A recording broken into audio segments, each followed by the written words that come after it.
Рассказ «Механизм забытой лжи». Я всегда верила, что прошлое — это закрытая дверь, заколоченная, замурованная, заросшая плющом. Мы убеждаем себя, что то, что осталось позади, больше не имеет над нами власти. Мы строим новые жизни, покупаем новые квартиры, меняем прически и имена в паспорте. Но иногда достаточно одного звука, одного запаха или случайного взгляда, чтобы понять — дверь никогда не была заперта. Она просто ждала, когда кто-то снова повернет ручку. Меня зовут Элеонора. Для друзей просто Эля, хотя друзей у меня осталось немного. В свои 42 года я добилась того, что принято называть стабильностью. У меня своя небольшая, но известная в узких кругах мастерская по реставрации антиквариата. Я возвращаю жизнь вещам, которые другие сочли бы мусором. Я склеиваю разбитый фарфор, восстанавливаю помутневшие зеркала и заставляю ходить часы, которые молчали столетия. Ирония судьбы, правда? Я умею чинить все, кроме собственной жизни. Тот день начался как обычно. Октябрь в этом году выдался на редкость дождливым. Небо над городом висело тяжелым серым полотном, и казалось, что этот дождь не прекратится никогда. В мастерской пахло лаком, старой древесиной и пылью, запах, который многие назвали бы затхлым, но для меня он был запахом покоя. Я работала над инкрустацией старинного бюро XVIII века, тонкая ювелирная работа, требующая полной концентрации. Колокольчик над входной дверью звякнул, резко, требовательно нарушив тишину, в которой я пряталась от внешнего мира. Я не сразу подняла голову. «Извините, у нас перерыв», — бросила я, не отрываясь от лупы. «Приходите через час». Послышался звук шагов, тяжелых, неуверенных. Человек не ушел. Он прошел вглубь мастерской, оставляя на старом паркете мокрые следы. Порыв холодного воздуха, ворвавшийся вместе с ним, заставил пламя свечи на моем столе дрогнуть. «Я не могу через час», — произнес мужской голос. «У меня нет этого часа, Элеонора». Мое сердце пропустило удар. Не просто замерло, а словно споткнулось и рухнуло куда-то в желудок. Пинцет выпал из моих рук и со звоном ударился о столешницу. Этот голос, низкий, с легкой хрипотцой, которую я не слышала, сколько? 20 лет, 19, вечность. Я медленно подняла глаза. Передо мной стоял мужчина в промокшем темно-синем пальто. Вода стекала с его широких плеч, капли дрожали на воротнике. Он изменился. Боже, как он изменился!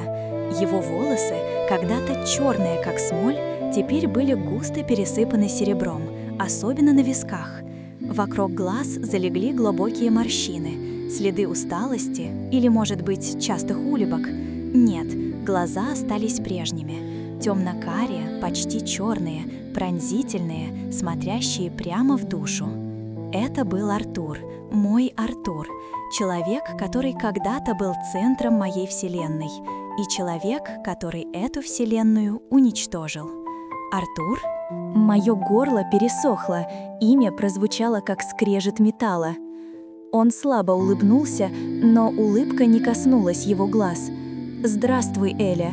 Я не был уверен, что найду тебя здесь. Вывеска снаружи, она почти стерлась». Я встала, опираясь руками о стол, потому что ноги предательски дрожали. В голове был полный хаос. Почему он здесь? Что ему нужно?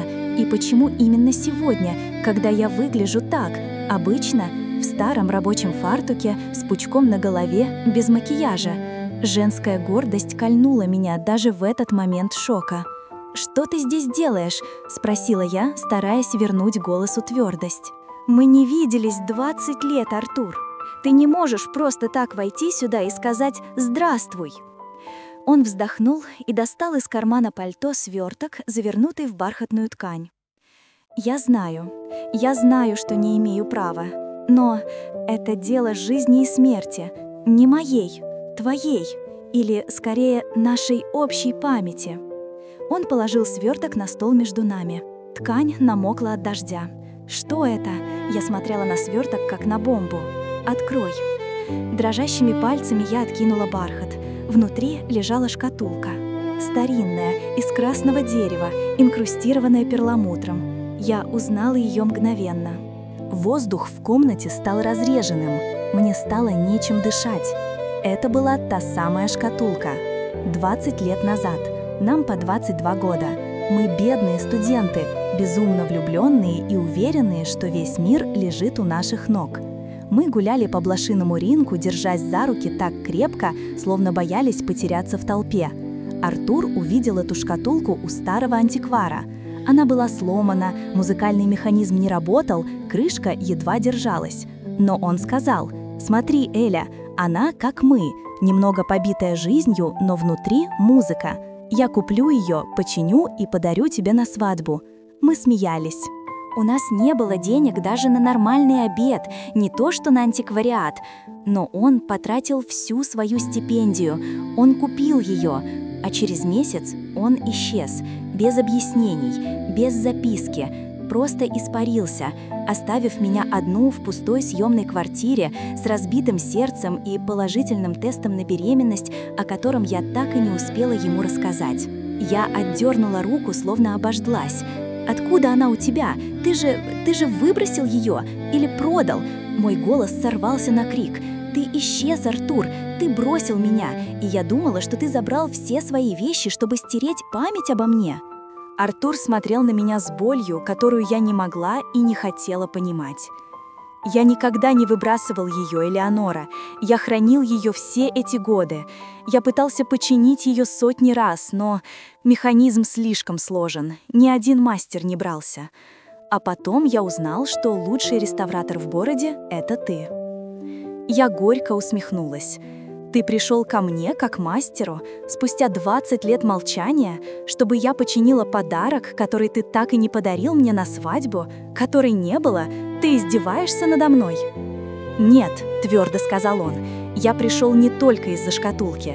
Я пришел потому, что узнал правду о Регине».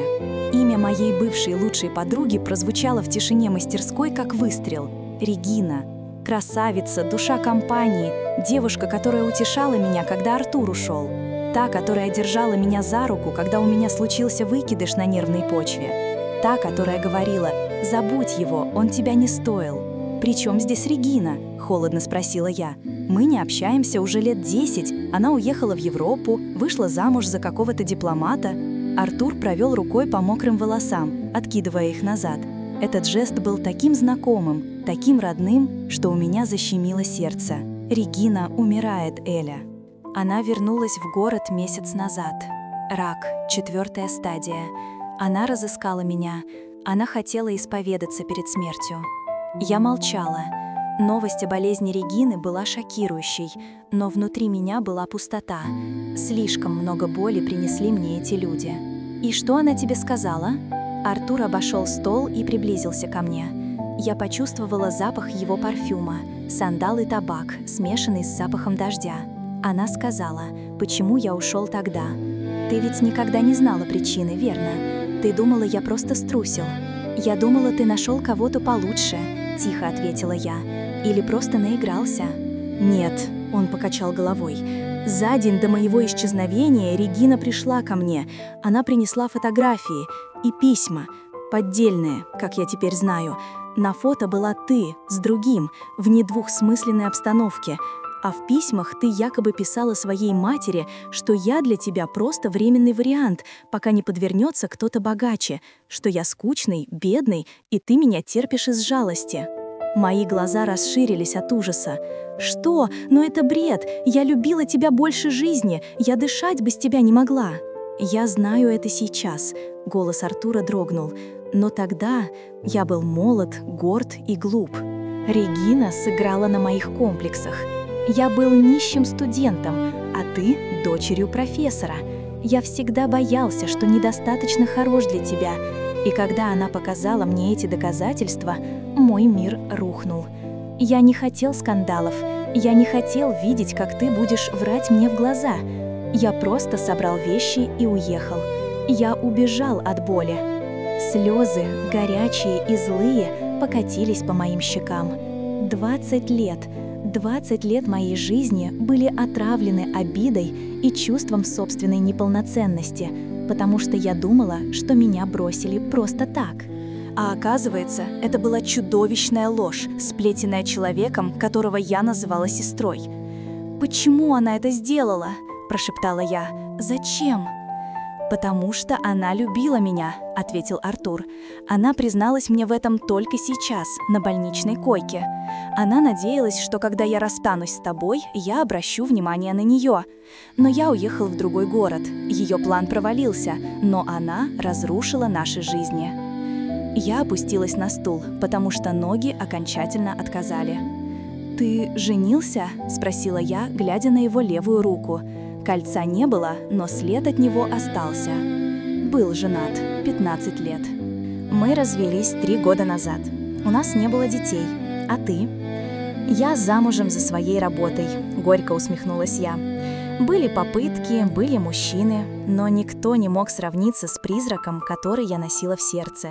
Я сравнивала всех с тобой, Артур, и все проигрывали. Мы молча. Тишину нарушал только стук дождя по крыше и тиканье десятков часов на стенах мастерской. Время. Оно шло неумолимо, отсчитывая секунды нашей потерянной жизни. «Зачем ты принес шкатулку?» – спросила я наконец, кивнув на предмет на столе. Артур коснулся крышки шкатулки кончиками пальцев. «Регина отдала мне ее. Оказывается, я забыл ее в спешке, когда съезжал. Она хранила ее как трофей. Когда она призналась мне во всем, она вернула ее. Она сказала: если Элеонора сможет починить ее, значит, вы сможете починить и все остальное». «Это глупо», — сказала я, вытирая слезы. «Жизнь — это не механизм. Нельзя просто заменить пружину и смазать шестеренки. Прошло 20 лет, Артур. Мы чужие люди». «Чужие?» Он сделал шаг ко мне и, прежде чем я успела отстраниться, взял мои руки в свои. Его ладони были теплыми и шершавыми. «Посмотри мне в глаза, Эля. Скажи, что ты ничего не чувствуешь. Скажи, что твое сердце не колотится так же бешено, как мое сейчас». Я смотрела в его глаза и тонула. В них была та же глубина, та же нежность, что и 20 лет назад, но теперь к ним добавилась мудрость и боль. Я не знаю, Артур, я боюсь». «Я тоже боюсь», — признался он, «но я не хочу терять еще 20 лет. Я хочу, чтобы ты попробовала починить шкатулку. Пожалуйста, если у тебя получится, мы примем это как знак». Он оставил шкатулку и ушел, оставив меня одну в полумраке мастерской. Следующие 3 дня я жила как в тумане. Я не брала новые заказы, отключила телефон. Я занималась только шкатулкой. Это было не просто механическое повреждение. Дерево рассохлось, механизм заржавел, пружина лопнула. Казалось, эта вещь сопротивлялась восстановлению так же, как я сопротивлялась своим чувствам. Я работала по ночам, разбирала каждый винтик, очищала каждую деталь от налета времени. Моя помощница, Марианна, молодая и бойкая девушка с ярко-рыжими волосами, смотрела на меня с тревогой. «Элеонора Викторовна, вы спите вообще?» – спросила она на 3-й день, ставя передо мной чашку крепкого кофе. «Вы выглядите как привидение. Что это за ящик Пандоры?» «Это моя жизнь, Марианна», – пробормотала я, вставляя крошечную шестеренку на место. «Если я не заставлю ее играть, значит, все было зря».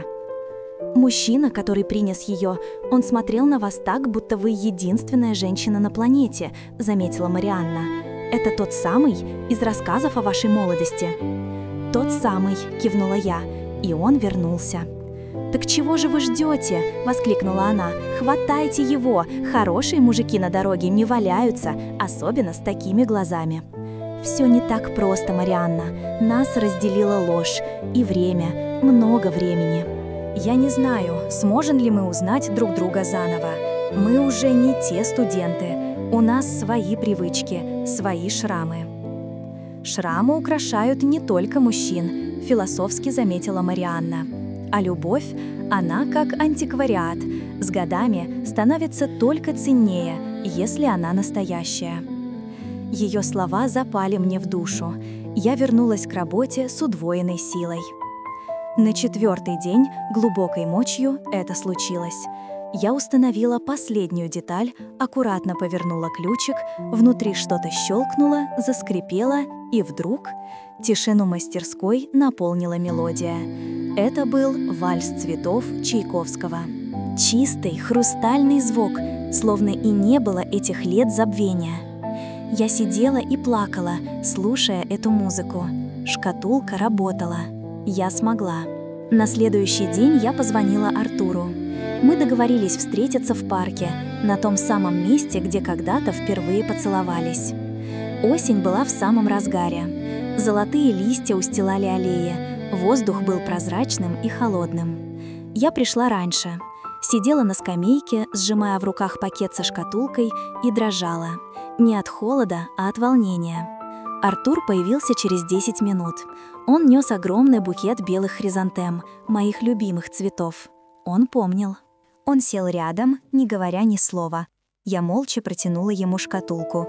Он взял ее, повернул ключ. Знакомая мелодия поплыла над парком, смешиваясь с шумом ветра в кронах деревьев. «Ты сделала это», — тихо сказал он. «Я реставратор», — ответила я, глядя на свои руки. «Нет, Эля, ты волшебница». Он поставил шкатулку на скамейку, положил цветы и повернулся ко мне. «Я много думал эти дни. Я не могу изменить прошлое. Я не могу стереть ту боль, которую причинил тебе своим уходом. Я не могу вернуть нам нашу молодость. Но я могу пообещать тебе будущее, если ты позволишь». Я посмотрела на него. В его лице было столько надежды и страха отказа. «Артур», — начала я, подбирая слова, — «у меня был ребенок, твой ребенок». Его лицо побледнело. «Что?» «Когда ты ушел, я была беременна. Я потеряла его через 2 недели, на нервной почве. Регина была рядом, но она ничего тебе не сказала».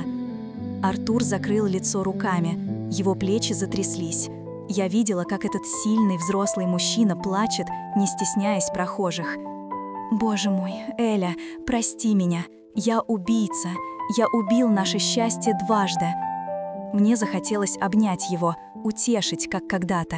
И я сделала это. Я придвинулась к нему и обняла за плечи. «Ты не знал», – прошептала я, – «мы оба были жертвами чужой игры». Мы сидели так долго, обнявшись, оплакивая нашего нерожденного ребенка и наши потерянные годы. Но в этих слезах было и очищение. Стена, которую я строила вокруг своего сердца 20 лет, рухнула. «Я хочу попробовать», — сказала я наконец, отстраняясь и заглядывая ему в глаза. «Я не обещаю, что будет легко. Я привыкла жить одна. У меня сложный характер. Я могу быть невыносимой, когда работаю». Артур улыбнулся сквозь слезы. «Я помню, ты всегда хмурила лоб, когда читала конспекты. И кусала губы. Я любил это тогда, полюблю и сейчас». «А я храплю», — вдруг ляпнула я и тут же покраснела. Артур рассмеялся, громко и искренне. «А я разбрасываю носки и ненавижу мыть посуду». Мы смеялись, и этот смех был лучшей музыкой, чем даже мелодия из шкатулки. Прошло полгода.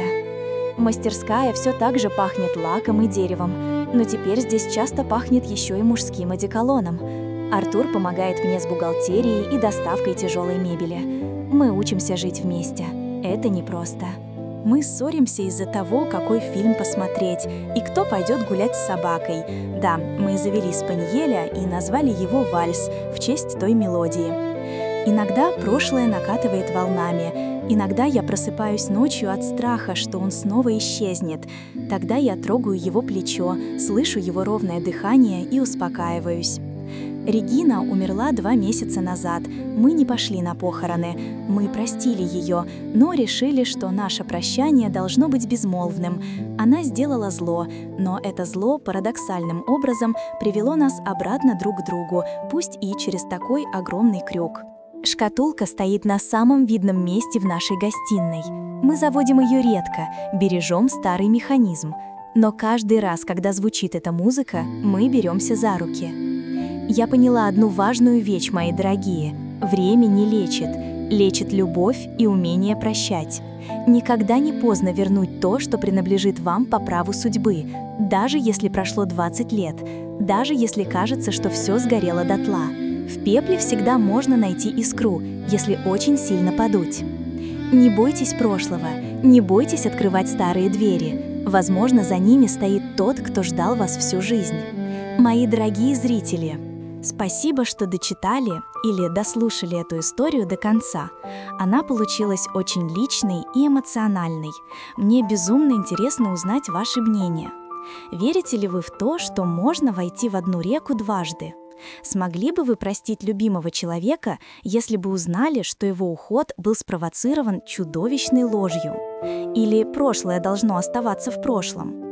Пожалуйста, поделитесь своими мыслями и своими историями в комментариях. Я читаю каждый из них, и ваши истории вдохновляют меня на новые сюжеты. И, конечно, если эта история тронула ваше сердце, не забудьте подписаться на канал и нажать на колокольчик, чтобы не пропустить новые видео. Здесь мы говорим о жизни, о чувствах и о том, что волнует каждую из нас. До встречи в следующей истории. Любите и будьте любимы!